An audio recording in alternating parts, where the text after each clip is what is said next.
We are here for our Bible in a Year challenge reading for May 13th. That is going to come from 2 Samuel 17 through 18, Job 2, and Acts 22. We'll start with 2 Samuel chapter 17.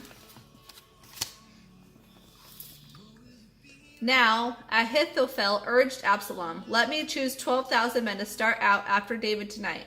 I will catch up to him while he is weary and discouraged. He and his troops will panic and everyone will run away. Then I will kill only the king, and I'll bring all the people back to you as a bride returns to her husband. After all, it is only this man's life that you seek. Then all the people will remain unharmed and peaceful." This plan seemed good to Absalom and to all the other leaders of Israel.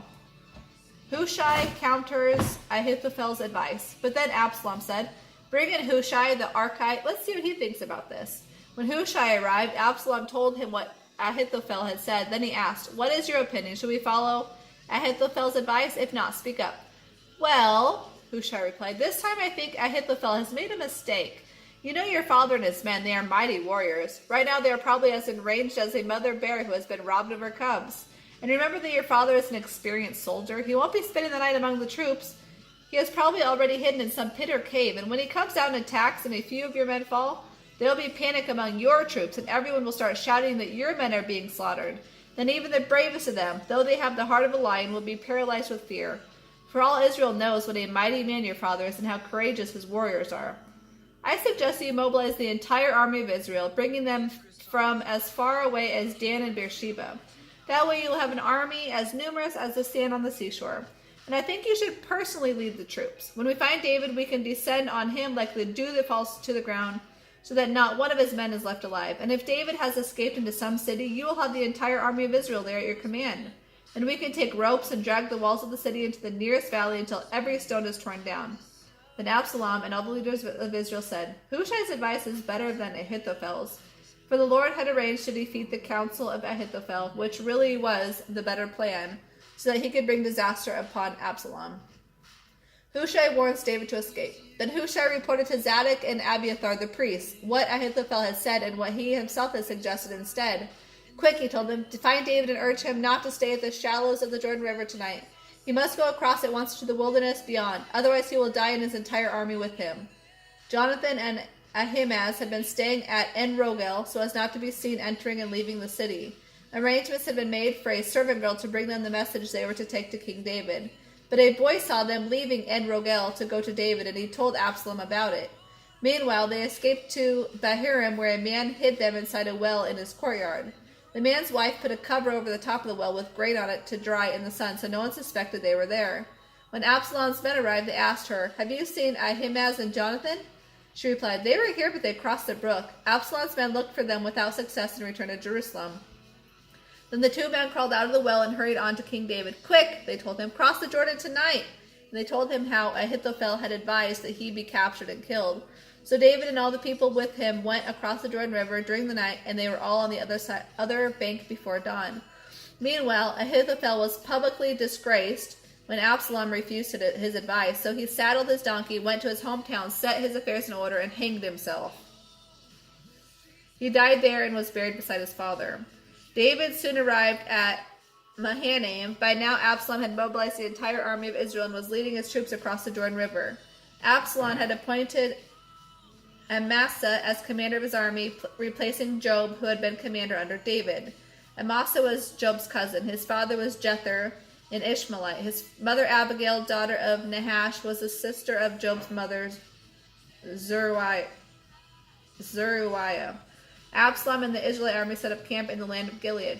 When David arrived at Mahanaim, he was warmly greeted by Shobi, son of Nahash of Rabbah, an Ammonite, and by Machir, son of Amiel of Lo-Debar, and by Barzillai of Gilead from Rogelim. They brought sleeping mats, cooking pots, serving bowls, wheat and barley flour, roasted grains, beans, lentils, honey, butter, sheep, and cheese for David and those who were with him. For they said, "You must all be very tired and hungry and thirsty after your long march through the wilderness." Okay, chapter 18. Absalom's defeat and death. David now appointed generals and captains to lead his troops. 1/3 were placed under Job, 1/3 under Job's brother Abishai, son of Zeruiah, and 1/3 under Ittai the Gittite. The king told his troops, I am going out with you. But his men objected strongly. You must not go there, as if we have to turn and run, and even if half of us die, it will make no difference to Absalom's troops. They will be looking only for you.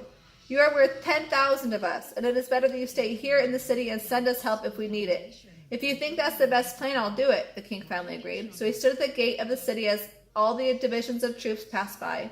And the king gave this command to Joab, Abishai, and Ittai. For my sake, deal gently with young Absalom. And all the troops heard the king give this order to his commanders. So the battle began in the forest of Ephraim, and the Israelite troops were beaten back by David's men. There was a great slaughter, and 20,000 men laid down their lives that day. The battle raged all across the countryside, and more men died because of the forest than were killed by the sword. During the battle, Absalom came unexpectedly upon some of David's men. He tried to escape on his mule, but as he rode beneath the thick branches of a great oak, his head got caught. His mule kept going and left him dangling in the air. One of David's men saw what had happened and told Joab, I saw Absalom dangling in a tree. What? Joab demanded. You saw him there and didn't kill him? I would have rewarded you with 10 pieces of silver and a hero's belt. I wouldn't do it for 1,000 pieces of silver, the man replied. We all heard the king say to you and Abishai and Ittai, for my sake, please don't harm young Absalom. And if I had betrayed the king by killing his son, and the king would certainly find out who did it, you yourself would be the first to abandon me. Enough of this nonsense, Joab said. Then he took 3 daggers and plunged them into Absalom's heart as he dangled from the oak, still alive. 10 of Joab's young armor-bearers then surrounded Absalom and killed him. Then Joab blew the trumpet, and his men returned from chasing the army of Israel. They threw Absalom's body into a deep pit in the forest and piled a great heap of stones over it, and the army of Israel fled to their homes.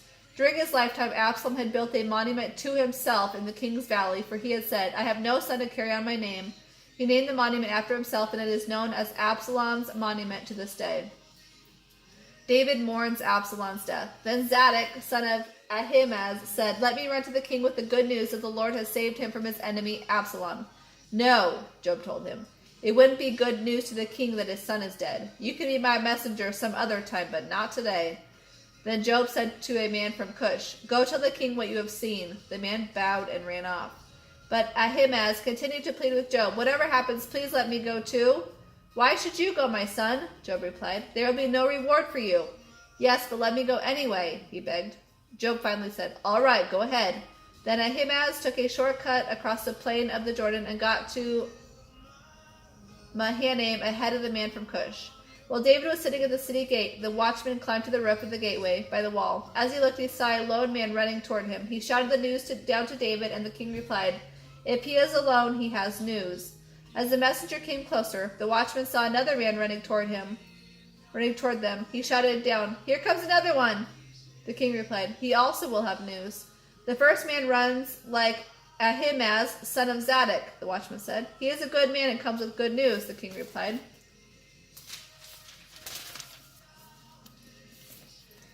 Then Ahimaaz cried out to the king, All is well! He bowed low with his face to the ground and said, Blessed be the Lord your God, who has handed over the rebels who dared to stand against you. What about young Absalom? The king demanded. Is he all right? Ahimaaz replied, When Joab told me to come, there was a lot of commotion, but I didn't know what was happening. Wait here, the king told him. So Ahimaaz stepped aside. Then the man from Cush arrived and said, I have good news for my lord the king. Today the Lord has rescued you from all those who rebelled against you. What about young Absalom? The king demanded. Is he all right? And the Cushite replied, May all of your enemies, both now and in the future, be as that young man is. The king was overcome with emotion. He went up to his room over the gateway and burst into tears. And as he went, he cried, Oh, my son Absalom, my son Absalom. If only I could have died instead of you. Oh, Absalom, my son, my son.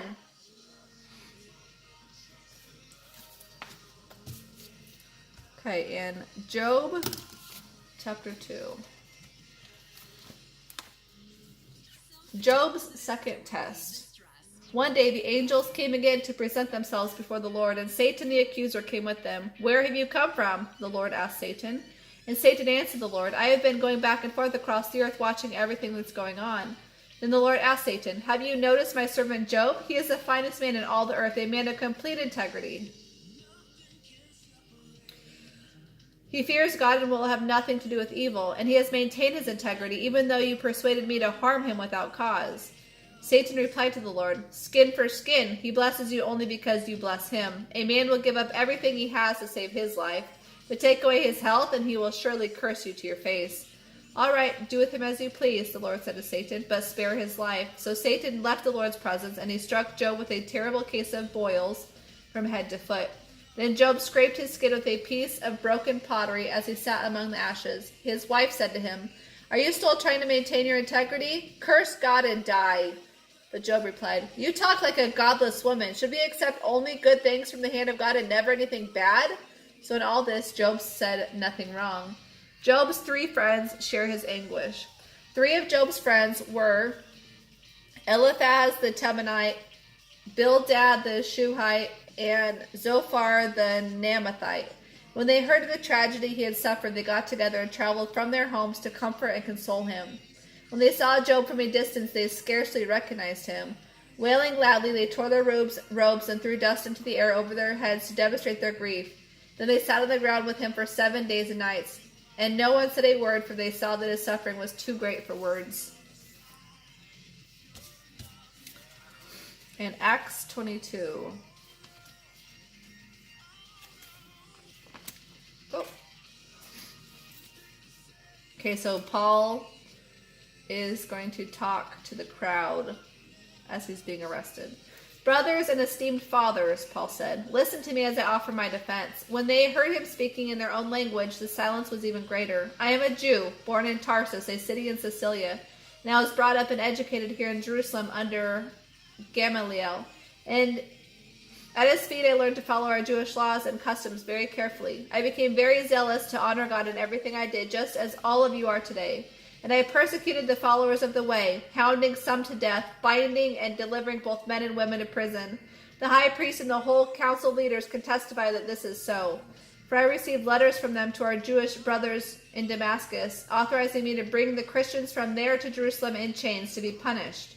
As I was on the road nearing Damascus, about noon, a very bright light from heaven suddenly shone around me.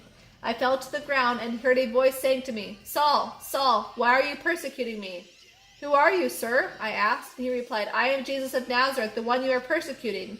The people with me saw the light but didn't hear the voice. I said, 'What shall I do, Lord?' And the Lord told me, 'Get up and go into Damascus, and there you will be told all that you are to do.' I was blinded by the intense light and had to be led into Damascus by my companions. A man named Ananias lived there. He was a godly man in his devotion to the law, and he was well thought of by all the Jews of Damascus. He came to me and stood beside me and said, 'Brother Saul, receive your sight.' And that very hour I could see him. Then he told me, 'The God of our ancestors has chosen you to know his will and to see the righteous one and hear him speak. You are to take this message everywhere, telling the whole world what you have seen and heard. And now, why delay? Get up and be baptized and have your sins washed away, calling on the name of the Lord.' One day after I returned to Jerusalem, I was praying in the temple, and I fell into a trance. I saw a vision of Jesus saying to me, 'Hurry, leave Jerusalem, for the people here won't believe you when you give them your testimony about me.' 'But Lord,' I argued, 'they certainly know that I am in prison and beat those in every synagogue who believed on you. And when your witness Stephen was killed, I was standing there agreeing. I kept the coats they laid aside as they stoned him.' But the Lord said to me, 'Leave Jerusalem, for I will send you far away to the Gentiles.' The crowd listened until Paul came to that word. Then with one voice they shouted, 'Away with such a fellow! Kill him! He isn't fit to live!' They yelled, threw off their coats, and tossed handfuls of dust into the air." Paul reveals his Roman citizenship. The commander brought Paul inside and ordered him lashed with whips to make him confess his crime. He wanted to find out why the crowd had become so furious. As they tied Paul down to lash him, Paul said to the officer standing there, "Is it legal for you to whip a Roman citizen who hasn't even been tried?" The officer went to the commander and asked, "What are you doing? This man is a Roman citizen." So the commander went over and asked Paul, "Tell me, are you a Roman citizen?" "Yes, I certainly am," Paul replied. "I am too," the commander muttered, "and it costs me plenty. But I am a citizen by birth." The soldiers who were about to interrogate Paul quickly withdrew when they heard he was a Roman citizen, and the commander was frightened because he had ordered him bound and whipped Paul before the high council. The next day the commander freed Paul from his chains and ordered the leading priests into session with the Jewish high council.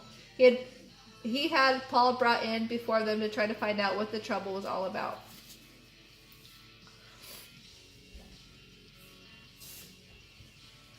That is all for today's reading.